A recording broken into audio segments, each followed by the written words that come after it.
Binigyang diin ni Pangulong Ferdinand R. Marcos Jr.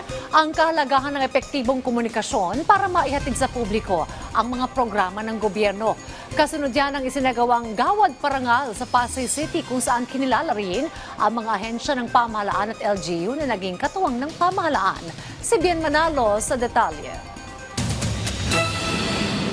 Kinilala ang natatanging kontribusyon ng mga ahensya ng pamahalaan at mga lokal na pamahalaan pagdating sa communication campaigns at strategies sa ginanap na taunang parangal, Gawad ng Kahusayan sa Komunikasyong Pampubliko ng Presidential Communications Office sa Philippine International Convention Center sa Pasay. Panauhing pandangal sa seremonya si Pangulong Ferdinand R. Marcos Jr.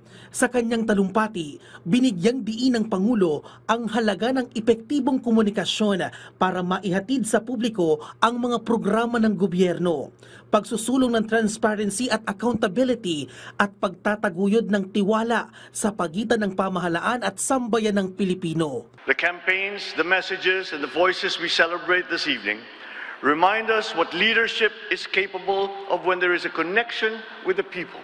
Ipinunto rin ng punong ehekutibo ang patuloy na pagpapaigting ng Unified Messaging Framework ng gobyerno sa pamamagitan ng transparent, epektibo at citizen-focused communication, maging ang pagpapalakas ng ethical at accountable communication sa nation building. While these awards recognize your achievements, they are also declarations of leadership standards that enhance public awareness and empower participation in governance.